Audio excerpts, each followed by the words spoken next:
C'est le début de l'espoir. Peut-être c'est le début d'un espoir. On a eu un cadeau de Noël. Ce cadeau de Noël, ça peut être le début d'une prise de conscience. Mais il vaut mieux tard que jamais. Le réveil tardif de M. Abdelmadjid Tebboune, le président de la République. La présidence algérienne a annoncé officiellement une grâce présidentielle et des mesures d'apaisement. Des mesures d'apaisement. C'est le communiqué officiel de la présidence de la République. C'est un aveu que la situation en Algérie, elle n'est pas apaisée. Parmi ces mesures d'apaisement, Abdelmadjid Tebboune a décidé de libérer des prisonniers politiques. Enfin, une bonne mesure pour terminer une année sinistre. Quelques jours après la vague de protestations sur les réseaux sociaux véhiculée par le hashtag des aides Marani Charadi. Et on dit stop.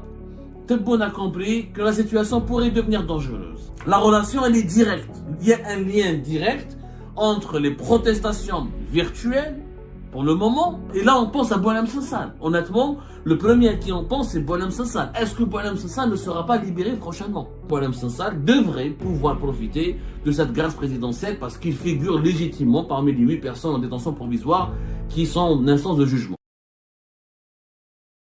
C'est le début de l'espoir. Peut-être c'est le début d'un espoir. Et je crois que ce soir, ce 25 décembre 2024, on a eu un cadeau de Noël. Ce cadeau de Noël, ça peut être le début d'une prise de conscience. Je ne vais pas m'enthousiasmer.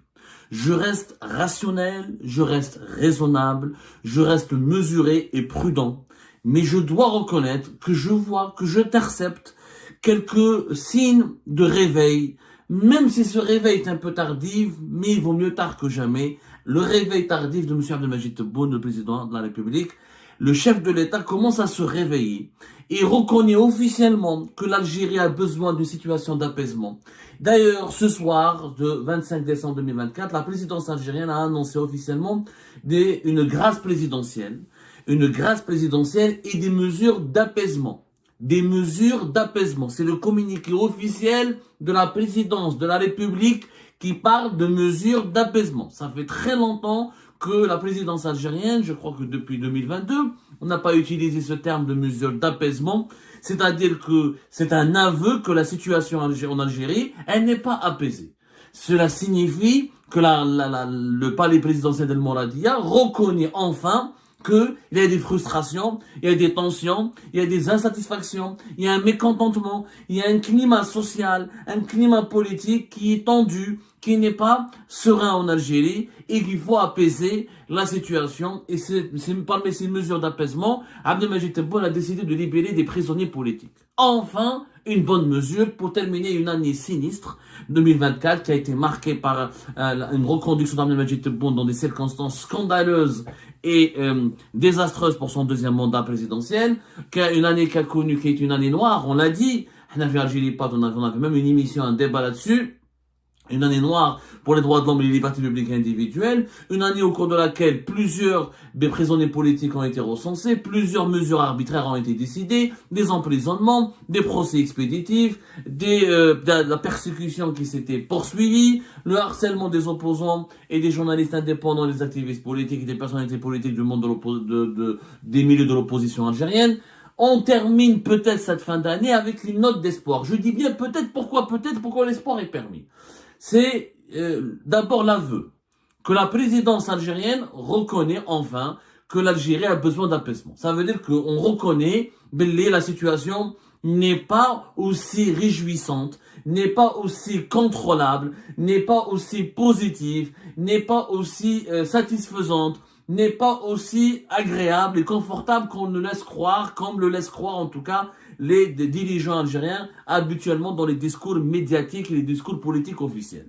Ces mesures d'apaisement viennent quelques jours après la vague de protestations sur les réseaux sociaux véhiculée par le hashtag des aides Marani Charadi.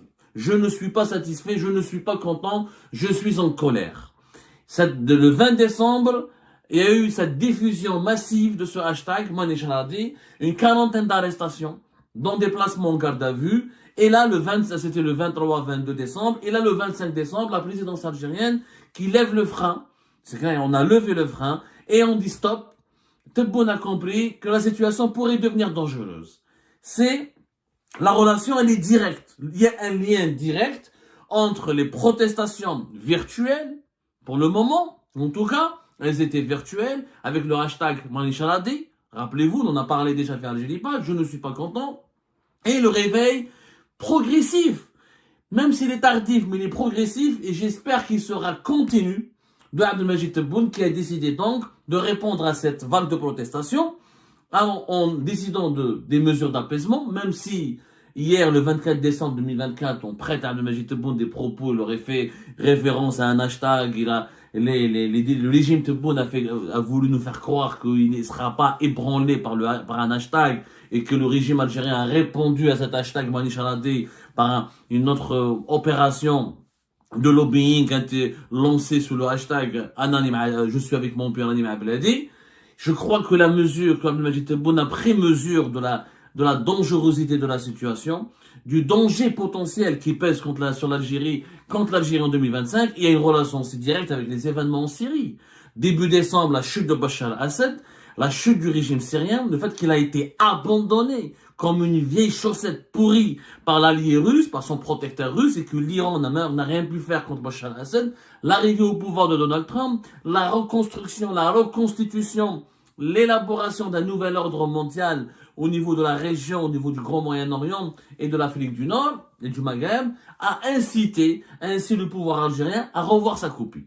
Le pouvoir algérien était en train de revoir sa copie. Pourquoi? Parce que il se sentait en position de force, il a fait passer le deuxième mandat, il a continué à mettre en prison des gens, il a refusé des libérations de plusieurs personnes, il a refusé d'ouvrir le champ politique et le champ médiatique, il a refusé il a maintenu sous contrôle judiciaire plusieurs personnalités importantes de l'opposition, la parole médiatique est toujours dominée, contrôlée et domestiquée, la parole politique elle est toujours interdite et étouffée. Et à la fin de l'année 2024, juste après l'effondrement du régime de Bachar al-Assad en Syrie et les protestations massives sur les réseaux sociaux de plusieurs milliers d'internautes algériens, dont certains ont été arrêtés, mais dont beaucoup vivent à l'étranger n'ont pas été encore arrêtés, ou dont certains ont protesté de façon anonyme et n'ont pas pu encore été identifiés, ou les arrestations n'ont pas pu cibler des milliers de personnes, alors qu'on sait que les partages ont été très nombreux, du hashtag Manichaladi. Le pouvoir algérien décide d'appeler au calme, de prendre des mesures, de calmer un peu la situation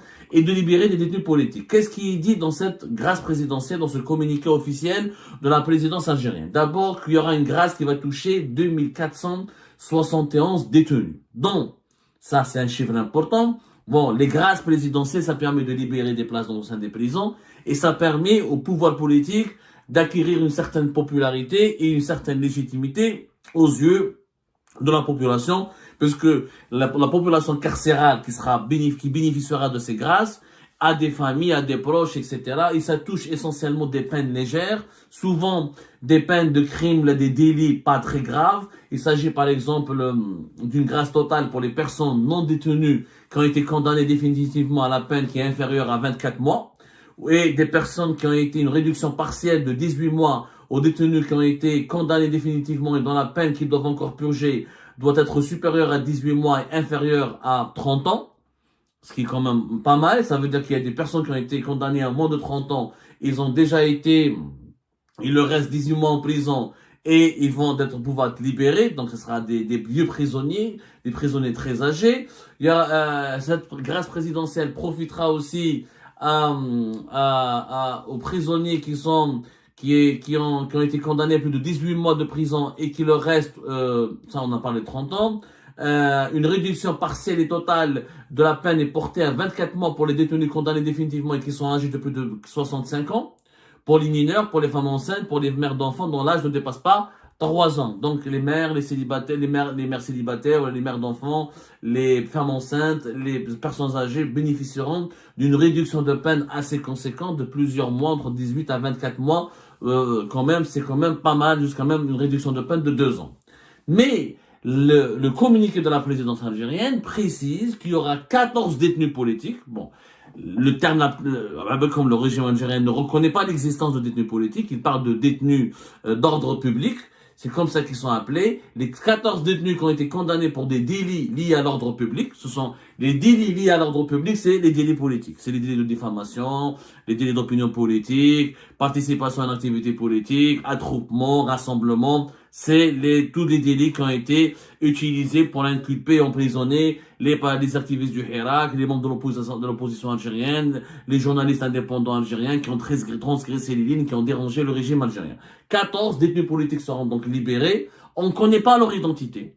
On a des spéculations et 8 personnes qui n'ont pas été encore jugées, qui ont été placées sous mandat de dépôt, en détention provisoire, qui sont en instance de jugement, et ils vont être libérés dans le cadre de mesures d'apaisement liées aux délits d'ordre public. Donc, il y aura des personnes qui ont été poursuivies pour des délits politiques, qui sont en détention provisoire. Et là, on pense à Boualem Sansal. Honnêtement, le premier à qui on pense, c'est Boualem Sansal. Est-ce que Boualem Sansal ne sera pas libéré prochainement? Boualem Sansal, si on applique à la lettre ce qui a été dit dans cette grâce présidentielle, même si Boualem Sansal, attention, il est poursuivi pour atteinte à l'unité nationale, pour atteinte à l'intégrité territoriale et pour participation effectivement, pour éventuellement pour complot contre l'autorité de l'État ou complot contre l'État, contre l'autorité et la sécurité de l'État. Mais il n'en demeure pas moins qu'on peut requalifier, c'est qu'on peut interpréter l'ordre public peut concerner l'intégrité territoriale, la sécurité nationale. Il est possible, je n'ai pas encore de nom. À l'heure où je vous parle, le communiqué a été diffusé après 21 heures. Il a été diffusé d'abord par la présidence de la République, il y a de cela 1 heure, à 21 heures et quelques, sur la page Facebook de la présidence algérienne. Ensuite, les médias algériens ont commencé à le diffuser massivement. Personne n'a le nom des 14 détenus politiques qui seront libérés. On peut en tout cas penser légitimement qu'à l'IRDL, si le pouvoir algérien était sincère, s'il veut nous prouver qu'il est sincère dans sa volonté d'apaiser les choses, de garantir l'unité nationale, d'aller vers des réformes, d'aller vers l'écoute et le dialogue, Ali Rdili devrait être libéré. Je rappelle que Ali Rdili devait sortir de prison en juin 2023 et qu'on lui a rajouté une peine de prison assez grave pour qu'il reste jusqu'à 2025. Il devrait peut-être sortir il devait sortir en juin 2025. Ali Rdili fait partie de ces 14 détenus qui ont été poursuivis pour des délits liés à l'ordre public. Est-ce que si Tebboune libère Ali Rdili, là oui c'est un signal fort.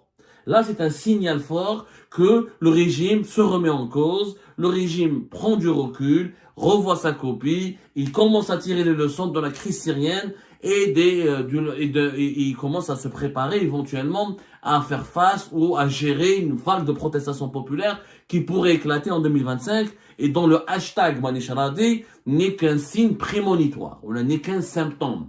Donc, Ali Rdili, on attend, pour moi c'est Ali Rdili, sincèrement, si Ali Rdili ne figure pas parmi les 14 personnes qui seront libérées, je n'y crois pas encore. Le réveil de Tebboune n'est pas vraiment sincère encore. Ali Rdili, il faut absolument inclure Ali Rdili parmi les 14 personnes. Ce serait une énorme injustice de continuer à maintenir en prison Ali Rdili qui a été condamné pour atteinte au moral des troupes de l'armée en temps de paix, et on lui a rajouté une année plus.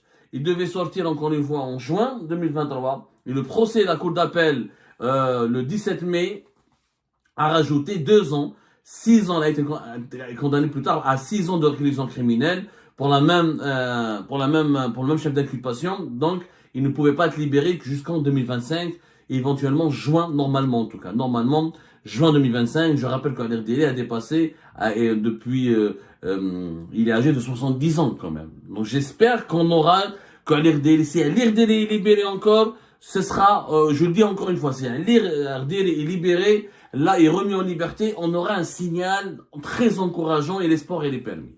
Maintenant, pour les 8 personnes qui sont encore en détention provisoire, on ne peut penser qu'à Boualem Sansal. Un tel comme Boualem Sansal, je ne suis pas d'accord avec lui, ou je n'aime pas particulièrement ses prises de position. Et je suis horrifié, au même titre que beaucoup d'Algériennes et d'Algériens, par la radicalité de certaines de ses positions et par ses provocations multiples contre les constances nationales. Mais, ceci dit, pour moi, c'est un prisonnier politique. Il a commis un délit d'opinion. Alors pour moi, pour le moment, c'est un détenu politique. Je l'assume et je le dis. Quand on met en prison quelqu'un pour une déclaration ou là pour une opinion, même si cette opinion elle est radicale, elle est déplaisante, elle n'est pas populaire, elle ne fait pas l'unanimité ou là elle est controversée, etc.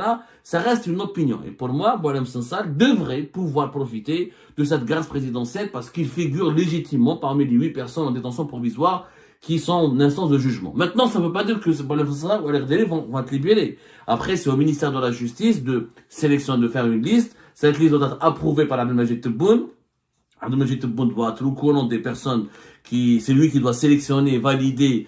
On lui sélectionne une liste de personnalités politiques et qui sont encore emprisonnées. Et Abdelmajid Tebboune valide, choisit, et ensuite il signe pour pouvoir remettre en liberté ces personnes-là. Est-ce que Tebboune va aller jusqu'à libérer l'RDL et Boualem Sansal? C'est le grand test. C'est la question, c'est le grand test. On va attendre ça d'ici, normalement on aura les réponses dans les 24 heures, 48 heures à venir. Si Tebboune libère l'RDL et Boualem Sansal, on aura d'importants signes d'apaisement. Ça ne veut pas dire que Boualem Sansal pourrait retrouver toute sa liberté. Peut-être qu'il sera remis sous contrôle judiciaire, assigné à résidence surveillée. Il est probable, et interdit de s'exprimer dans les médias. Il y a d'autres mesures qui peuvent permettre de le mettre sous contrôle et de continuer à enquêter sur lui sans le mettre en prison. Je signale qu'il a 75 ans et qu'il a une santé très fragile. Comme à l'RDL, 70 ans, il commence à avoir des problèmes de santé assez inquiétants.